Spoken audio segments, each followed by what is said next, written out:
నమస్తే, welcome to special focus. నేను Sunil. Middle ఈస్ట్లో యుద్ధ మేఘాలు మళ్లీ కమ్ముకుంటున్నాయి. అమెరికా తీరుపై ఇరాన్ భగ్గుమంటోంది. ఇక చర్చల్లేవు గిర్చల్లేవు, యుద్ధంతోనే తేల్చుకుందాం రా అంటోంది. ట్రంప్ ఎప్పట్లాగే ఉదయానికి ఒక మాట, సాయంత్రానికి ఒక మాట చెబుతూ తాను చేయాల్సింది చేసేస్తున్నారు. ఇరాన్కు 21వ తేదీ వరకు డెడ్లైన్ పెట్టిన అమెరికా ప్రెసిడెంట్ సీజ్ ఫైర్ గడువు ముగిసేలోపు శుద్ధి చేసిన యురేనియం నిల్వలను అప్పగించాలని ఒత్తిడి పెంచుతున్నాడు. అటు ఎర్ర సముద్రంలో బాబ్ అల్ మండెబ్ జలసంధిని కూడా మూసేస్తామని హౌతీలు హెచ్చరించడంతో మళ్లీ యుద్ధ గర్జనలు మొదలైనటువంటి పరిస్థితి అనిపిస్తోంది. ఇప్పటికే చమురు, గ్యాస్ సంక్షోభంతో కొట్టుమిట్టాడుతున్న ప్రపంచ దేశాలు ఈ పరిణామాలతో ఏం జరుగుతుందోనని తలలు పట్టుకుంటున్నాయి. ఇక మాటలు లేవు, ఒప్పందాలు లేవు, మళ్లీ యుద్ధ గర్జనలే. అమెరికాతో ఒప్పందం ఇప్పట్లో కుదిరేలా లేదన్న ఇరాన్. సీజ్ ఫైర్ ముగిశాక అమెరికా ఇరాన్ మధ్య మళ్లీ యుద్ధం తప్పదా? మిడిల్ ఈస్ట్ లో యుద్ధ మేఘాలు మళ్లీ మొదటికొచ్చే పరిస్థితులు కనిపిస్తున్నాయి. ఇవాళ్ళో రేపో అమెరికా ఇరాన్ రెండో దఫా చర్చలు ఉంటాయనుకుంటున్న టైంలో అమెరికా తీరుపై ఇరాన్ భగ్గుమని మండుతూ ఇక చర్చల్లేవు గిర్చల్లేవు అనేసింది. హార్మోజును తెరిచినట్లే తెరిచిన ఇరాన్ 24 గంటల్లోనే మళ్లీ మూసేసింది. సీజ్ ఫైర్ అంటూనే తమ ఓడరేవుల్లో అమెరికా మోసపూరితంగా దిగ్బంధించేందుకు ప్రయత్నిస్తోందని ఇరాన్ అగ్గి మీద గుగ్గిలమవుతోంది. దీన్ని సీరియస్ గా తీసుకున్న ఐఆర్జీసీ ఇలాగైతే రెండో విడత చర్చల్లో పాల్గొనేదే లేదని కొండబద్దలు కొట్టేసింది. అంతేకాదు, హార్మోజు ఎప్పుడూ తమ ఆధీనంలోనే ఉంటుందని స్పష్టం చేస్తూ అనుమతి లేకుండా దాడులు ప్రయత్నిస్తే ప్రతిదాడి తప్పదని హెచ్చరించింది. కొన్ని వాణిజ్య నౌకలు హార్మోజును దాటే ప్రయత్నం చేస్తే దాడులు కూడా చేసింది. ఇటు ట్రంప్ ఎప్పట్లాగే పైకి ఒకటి చెప్పి లోపల మరోటి చేస్తున్నాడు. పూర్తి స్థాయిలో చర్చలకు సిద్ధమంటాడు కాసేపు, కుదరదు ఒప్పందం చేసుకోవాల్సిందేనని భయపెడతాడు ఇంకాసేపు. ఎవరెన్ని చెప్పినా ఇరాన్ ఓడరేవుల దిగ్బంధనం కొనసాగించి తీరుతామని ట్రంప్ బ్లాక్మెయిల్ చేయడంతో ఇరాన్కు చిర్రెత్తుకొచ్చింది. దీంతో హార్మోజును మళ్లీ మూసేసింది. అటు ఎర్ర సముద్రంలో బాబ్ అల్ మండెబ్ జలసంధిని కూడా మూసేస్తామని హౌతీలు హెచ్చరించారు. దీంతో మళ్లీ యుద్ధ మేఘాలు కమ్ముకుంటాయేమోనన్న భయం మొదలైంది. ఇప్పటికే చమురు, గ్యాస్ సంక్షోభంతో కొట్టుమిట్టాడుతున్న ప్రపంచ దేశాలు ఇప్పుడు జరుగుతున్న పరిణామాలు, పరిస్థితులతో తలలు పట్టుకుంటున్నాయి. మరోవైపు పాక్ సైన్యాధిపతి ఫీల్డ్ మార్షల్ ఆసిం మునీర్ 3 రోజుల పాటు ఇరాన్లో పర్యటించారు. అమెరికా ఇరాన్ మధ్య శాంతి ఒప్పందం కుదిర్చే ప్రక్రియలో భాగంగా టెహ్రాన్ వెళ్లారు మునీర్. అమెరికా చేసిన ప్రతిపాదనల్ని పరిశీలించిన ఇరాన్ ట్రంప్ గొంతెమ్మ కోరికలకు వెళ్తున్నాడని విమర్శించింది. యుద్ధం పూర్తిగా ముగిసి పశ్చిమాసియాలో దీర్ఘకాలిక శాంతి స్థాపన జరిగే వరకు హార్మోజ్ జలసంధిపై ఇరాన్ పట్టు కొనసాగిస్తుందని ఐఆర్జీసీ స్పష్టం చేసింది.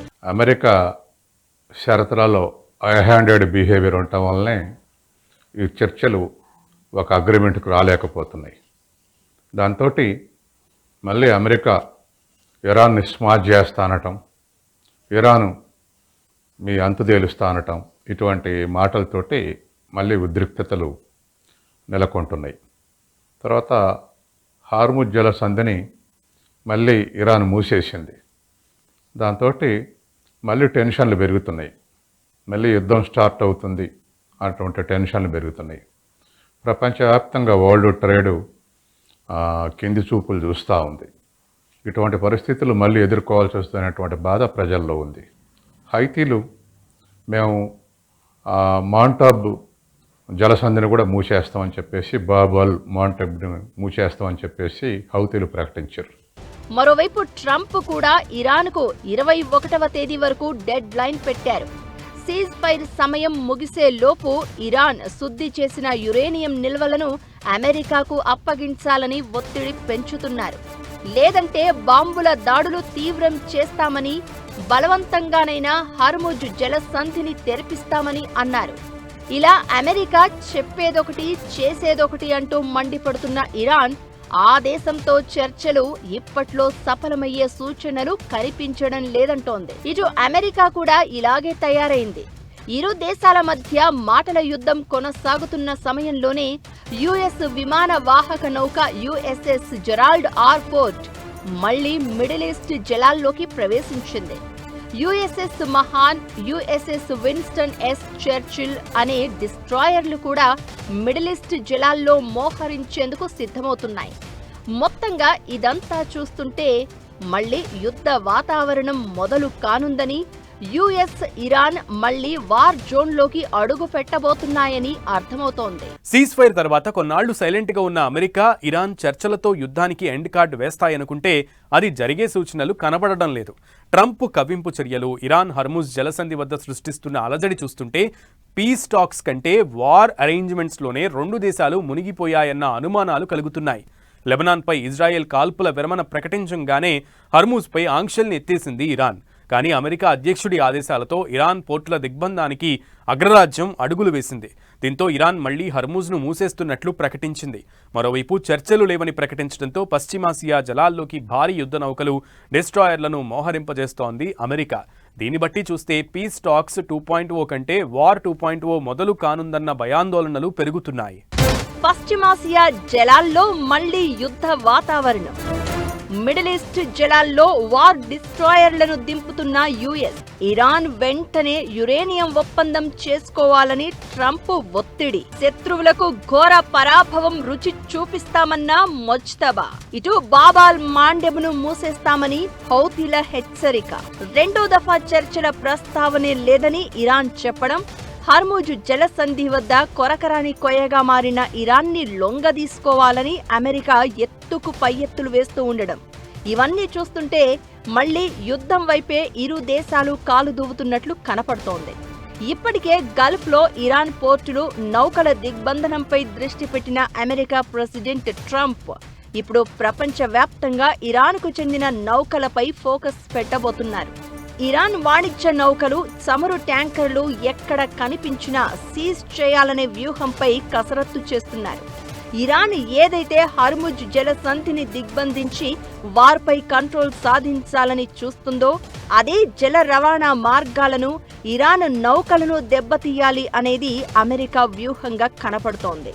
ఇప్పటి వరకు ఇరాన్ నుంచి ఇతర దేశాలకు హర్ముజ్ ద్వారా సరుకు రవాణా జరిగేది. ఇప్పుడు ఈ జలసంధిని మూసేయడంతో ఏ షిప్ కూడా బయట తిరగడానికి లేకుండా పోయింది. ఇరాన్కు అవసరమైన మెటీరియల్ సరఫరా చేసే నౌకలు, చమురు తరలించే ట్యాంకర్లన్నీ ఇకపై అమెరికా రాడార్లోకి రానున్నాయి. దీంతో మిడిల్ ఈస్ట్ ఉద్రిక్తతలు పశ్చిమాసియాను దాటి ప్రపంచంలోని మిగతా ప్రాంతాలకు కూడా వ్యాపించే అవకాశం ఉందని అంచనా.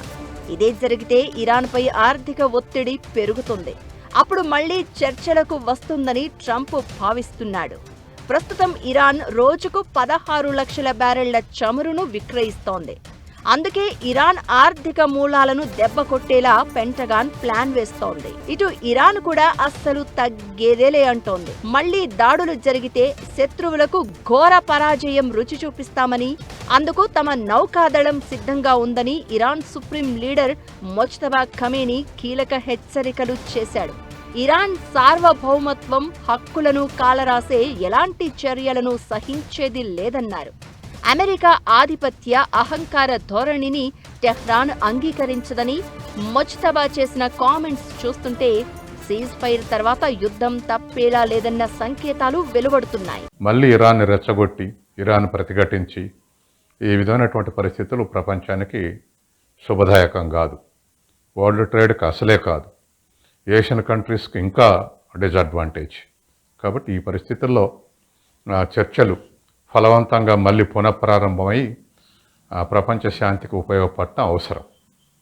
ఇది అమెరికాను కానీ లేదా ఇరాన్ కానీ ఒప్పించేటువంటి శక్తి చైనాకు, రష్యాకే ఉంది.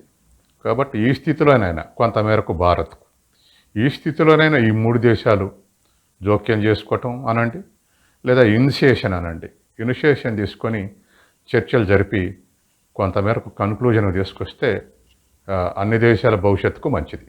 USS Gerald R Ford, USS Mahan, SSS Winston S Churchill డిస్ట్రాయర్లు, మరో అమెరికా విమాన వాహక నౌక యుఎస్ఎస్ జార్జ్ హెచ్.డబ్ల్యూ. బుష్, ఇవన్నీ పశ్చిమాసియా వైపు వెళ్తున్నాయి.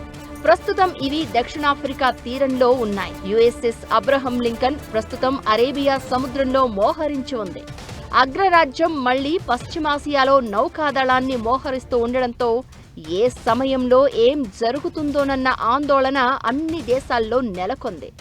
ఇప్పటికే హర్ముజ్ జలసంధి మూతపడడం, జాబాల్ మాండెబ్ జలసంధిని మూసేస్తామని హౌతీలు ప్రకటించడంతో భారత్ సహా పలు తూర్పు ఆసియా దేశాలకు గ్యాస్, చమురు సంక్షోభం నెలకొనే అవకాశం కనపడుతోంది. మొత్తం మీద పశ్చిమాసియా జలాల్లో యుద్ధ వాతావరణం తీవ్రమయ్యే సంకేతాలే ఎక్కువగా కనపడుతున్నాయి.